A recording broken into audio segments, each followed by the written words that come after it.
सभी साथियों को नमस्कार। मैं श्रीकांत प्रसाद आप सभी का स्वागत करता हूं अपने क्लास में।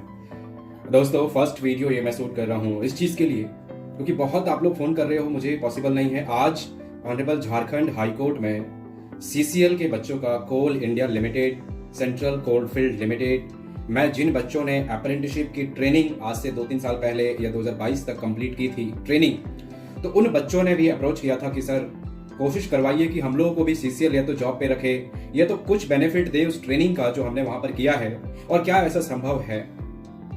तो बात यही चीज थी दोस्तों। अब ज्यादा मैंने कभी बताया नहीं, आप लोगों से पर्सनल बात होती थी मीटिंग पे, बट अब इस वीडियो के बाद क्योंकि आज फर्स्ट हियरिंग हुई है इस पे, तो मैं बताना चाहता हूँ कि उस सुनवाई में क्या क्या हुआ है। सबसे पहले बताना चाहता हूँ कि आज के समय में गवर्नमेंट जॉब में परमानेंट हक पाने के लिए और गवर्नमेंट जॉब लेने के लिए आप देख रहे हो कि क्या स्थिति है। डी से डी ग्रेड की जॉब लेने के लिए भी लाखों करोड़ों एप्लीकेशन फॉर्म्स आ रहे हैं। तो ऐसी स्थिति में कंपटीशन हाई है, अनएम्प्लॉयड लोगों के नंबर्स ज्यादा हैं। सुप्रीम कोर्ट ने एक हद तक ये कह दिया था, एक कड़ी फटकार सेंट्रल गवर्नमेंट को, स्टेट गवर्नमेंट को लगाई, सरकार को लगाई, भारत सरकार को, कि आजादी के 75 साल कंप्लीट होने के बावजूद देश की यह हालत है कि इतनी अनएम्प्लॉयबिलिटी है।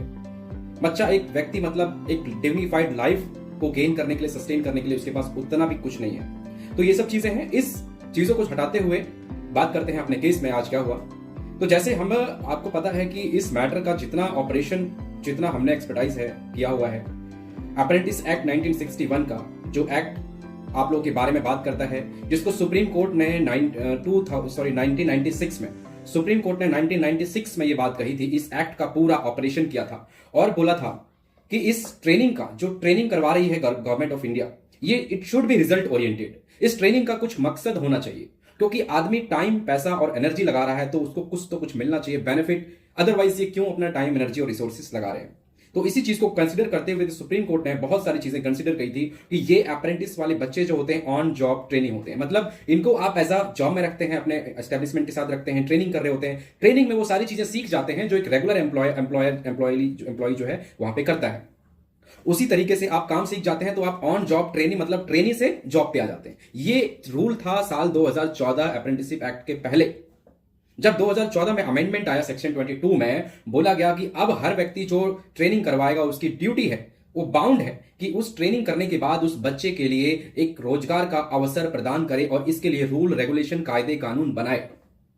यही एक फ्लॉ था आपके सीसीएल के केस में भी कि सेंट्रल कोलफील्ड लिमिटेड और सीसीएल ने आज तक 2014 से 2025 आ गया, 11 साल हो गया, लेकिन उन्होंने कोई फ्रेम पॉलिसीज नहीं बनाई। बच्चों को अप्रेंटिसशिप तो करवाया, 1 साल जम भर के काम करवाते हैं कम पैसे में, लेकिन कोई बात ही नहीं करता कि जॉब देनी है कि नहीं देनी है।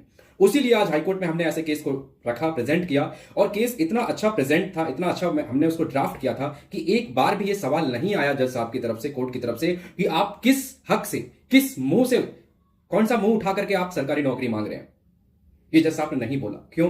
क्योंकि वो केस इस तरीके से बना था, उसमें सुप्रीम कोर्ट का जजमेंट, उसमें रेलवे ने जिस तरीके से 20% सीट्स दी हुई है, जिस तरीके से सेंट्रल बैंक ऑफ इंडिया ने honourable high court of Delhi में जो हमने केस किया चल रहा है अभी, उसमें नोटिस इशू करके कार्रवाई चल रही है हाई कोर्ट में दिल्ली में, इस तरीके से और चीजें देखते हुए, सेक्शन 22 ऑफ अप्रेंटिसशिप एक्ट को देखते हुए, ये कुछ 4-5 बहुत महत्वपूर्ण चीजें थी जिसको मैंने बहुत ब्रीफ में 3 से 4 मिनट में आज हाईकोर्ट को समझाया, और हाईकोर्ट इस चीज पे सहमत हुआ, हर एक चीज पे सहमत हुआ। और बात ये थी कि हाईकोर्ट ने हमें बोला भी इस चीज को कि आप सबसे पहले सिर्फ सीसीएल, सेंट्रल कोलफील्ड लिमिटेड की ही बात करिए, क्योंकि ये तो वैसे बहुत बड़ा मामला है, बहुत बड़ा अप्रेंटिसशिप चल रहा है, और ये सारे लोग जब खुद आएंगे कोर्ट में केस, तब हम देखेंगे, आप सिर्फ अपनी बात करिए। तो हमने कोर्ट से परमिशन मांगी कि मिलॉर्ड्स हमें परमिट किया जाए कि हम सिर्फ इसमें अपने बारे में लिख दें।